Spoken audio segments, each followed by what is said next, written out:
Argumen ketiga bumi bola, GPS dan Google Maps. GPS adalah Global Positioning System untuk mengetahui di mana posisi orang atau tempat tertentu di lokasi manapun di dunia. Disebutkan bahwa orang yang ada di ujung barat tak dapat mengirim sinyal wireless ke orang yang ada di ujung timur karena terkena lengkungan bumi. GPS pada mobile phone kita, juga pada aplikasi Uber, Gojek, dan lain-lain, menggunakan berbagai aplikasi yang sudah ada. Yang paling umum adalah Google Maps. Jika ada orang mengatakan bahwa GPS Anda sebenarnya tidak menggunakan satelit, apakah Anda percaya? Kita tak perlu ngarang atau debat kusir.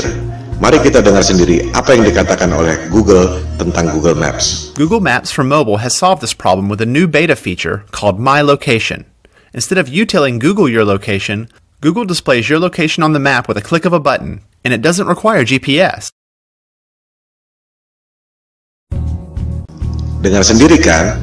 Ternyata My Location pada Google tidak menggunakan GPS, tidak menggunakan satelit. Ini adalah penjelasan resmi dari Google.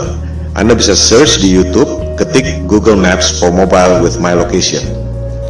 Lantas, bagaimana Google Maps, Gojek, Uber, dan lain-lain bisa bekerja pada HP kita dengan begitu canggihnya? Mari kita dengarkan lanjutan penjelasan Google bagaimana mereka melakukannya. So, how does it work? Each time you use your phone to make a call, send a text message, or view a website, the information goes through towers, which provide your phone with reception. A tower picks up your call and connects you to your Aunt Molly.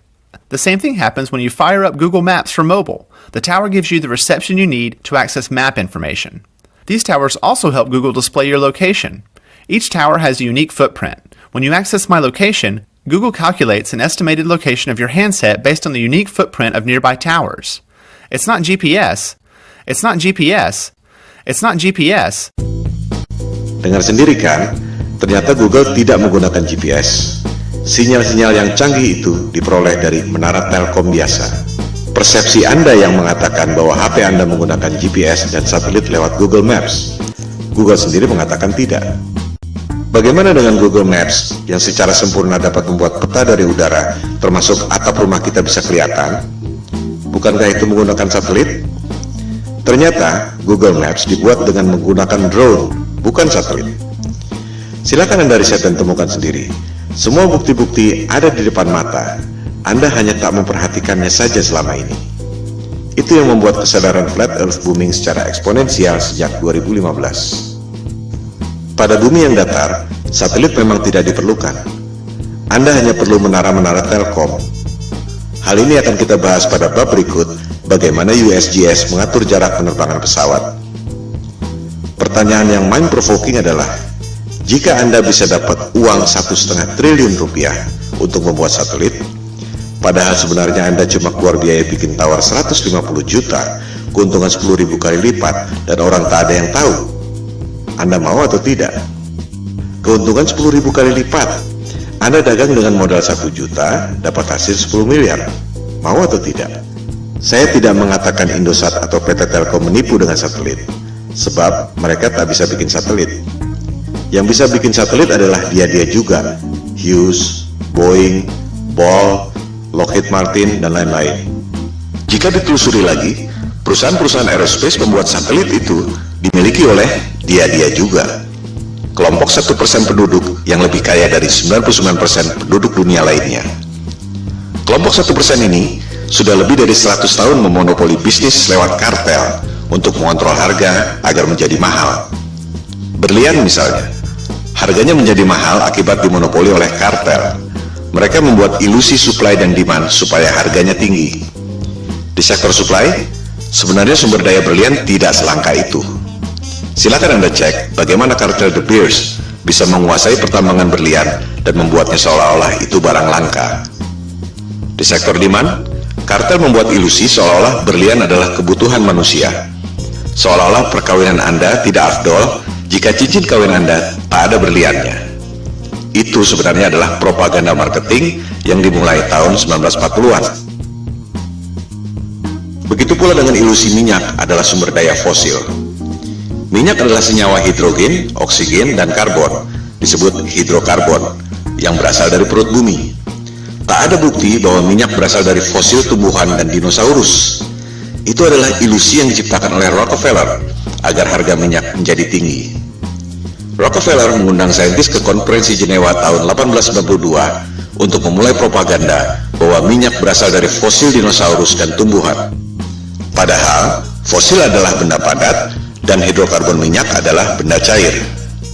Fosil yang berasal dari makhluk hidup tak pernah jauh dari permukaan bumi. Sementara, manusia mengebor minyak sampai kedalaman 10 km dan tak pernah ada bukti bahwa fosil ditemukan di kedalaman itu. Tak semua orang menyadari bahwa media-media massa besar di dunia dimiliki oleh 6 perusahaan saja. Si kelompok 1% itu mampu memonopoli informasi yang diterima oleh 99% penduduk dunia lainnya. Hal ini yang disebut sebagai propaganda, mind control. Jika kelompok super kaya yang 1% itu, atau disebut elit global, mampu mencuci otak Anda lewat pendidikan, media massa, dan film-film, ilusi marketing yang membuat harga berlian dan harga minyak menjadi tinggi, apakah mereka tak mampu membuat ilusi tentang satelit? Kembali pada soal GPS. Tak semua orang menyadari bahwa GPS digunakan sejak tahun 1973 yang merupakan bagian dari teknologi militer. GPS berasal dari teknologi sebelumnya yaitu LORAN atau Long Range Navigation dan Decca Navigation yang digunakan sejak Perang Dunia Kedua. Of its equipment, which makes it very easy to operate and maintain once you understand a few fundamentals. To provide worldwide coverage, the Omega system will use 8 VLF transmitting stations. One in Norway, another in Trinidad, one in Hawaii, and another in north-central United States. Of the remaining, one is in the Indian Ocean, another in the southern part of South America, one in the Tasman Sea area, and finally, one in the Western Pacific. Apa yang membuat Anda berpikir bahwa dunia militer yang didesain buat perang membela negara tiba-tiba jadi malaikat yang menolong umat manusia di negara-negara lain dengan memberikan teknologi gratis? Disinilah jelinya the global elites yang sudah lebih dari 100 tahun memperoleh profit dengan cara menipu orang, scam, money laundering, transaksi fiktif, you name it. Demikian halnya dengan NASA. Apa yang membuat Anda berpikir bahwa NASA adalah badan eksplorasi yang bekerja untuk kepentingan dunia? Siapakah NASA? Coba kita lihat keterangan di webnya sendiri. Jelas ditulis di situ bahwa tujuan pembentukan NASA tahun 1958 adalah berkaitan dengan Perang Dingin, di mana Rusia berhasil meluncurkan Sputnik tahun 1957. Majalah Times menjelaskannya lebih gamblang. Judulnya, Alasan yang Menyedihkan Tapi Familiar tentang Pembentukan NASA. Disebutkan, tujuannya sangat membumi, yaitu office politics, bukan untuk kepentingan umat manusia di dunia. Budget NASA 2016 adalah 19,3 miliar dolar atau sekitar 256 triliun per tahun. Hasilnya, kebanyakan adalah propaganda CGI. Motivasinya, ada 256 triliun motivasi di situ. Bisnis adalah bisnis, di mana ada peluang, pasti banyak kepentingan. Bukan hanya pegawai-pegawainya, tapi juga kontraktor-kontraktor besarnya. Roket memang diluncurkan, tapi jika diperhatikan, arahnya tak pernah lurus ke atas, selalu melengkung dan akhirnya horizontal. Karena memang tak pernah lewat dari low Earth orbit, sekitar 500 km dari permukaan bumi. Seperti yang dikatakan Times tadi, tujuan pendirian NASA sangat membumi, yaitu office politics. Pertanyaannya, untuk politik dan kepentingan siapa? Seperti yang telah disebutkan di awal, persoalan flat earth ini bukan debat kusir, bukan omong kosong, bukan adu ego, bukan adu pintar, melainkan ada hal lain yang lebih fundamental yang sangat berhubungan dengan kehidupan kita. Pada pembahasan selanjutnya, di video-video berikutnya, kita akan membahas hal ini. Ilusi bumi berbentuk globe memang sengaja dibuat oleh para globalis atau biasa disebut elit global. Mereka lah yang membuat berbagai krisis, perang, termasuk menjauhkan manusia dengan ketuhanan lewat dogma-dogma sains modern dan ilusi bumi globe. Kita sebenarnya tak perlu bayar biaya telekomunikasi mahal-mahal, tak perlu bayar listrik mahal-mahal, tak perlu bayar bensin mahal-mahal. Teknologinya sudah ada dari tahun 1898, dibuat oleh manusia paling jenius yang pernah lahir di muka bumi, yaitu Nikola Tesla.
Seperti yang telah dikemukakan tadi, kita sebenarnya tak perlu bayar listrik mahal-mahal, tak perlu bayar biaya telekomunikasi mahal-mahal, tak perlu bayar bensin mahal-mahal. Teknologinya sudah ada sejak tahun 1898 yang dibuat oleh Nikola Tesla.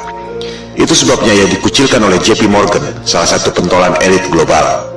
Hal-hal seperti itulah yang dilakukan agar kelompok yang 1% itu bisa mengontrol 99% penduduk dunia lainnya. Berbagai manipulasi dan propaganda mind control dilakukan, seperti membuat ilusi supply dan demand, ilusi satelit, ilusi GPS, ilusi bumi berbentuk globe, ilusi bahwa mereka adalah kelompok adidaya yang sudah mampu melakukan eksplorasi ruang angkasa. Bangkitnya kesadaran flat earth merupakan ancaman bagi mereka. Oleh sebab itulah pemaparan ini diberi judul Konspirasi Bumi Datar. We don't have time for a meeting of the Flat Earth Society. Soal foto-foto CGI, satelit, dan GPS yang sudah kita bahas adalah soal teknologi, belum masuk pada sains yang sebenarnya. Kita akan membahas pada episode berikut. Sementara ini, kita tutup argumen GPS dan Google Maps dengan fakta bahwa Google Maps dan GPS tidak menggunakan satelit, melainkan menggunakan menara telkom biasa.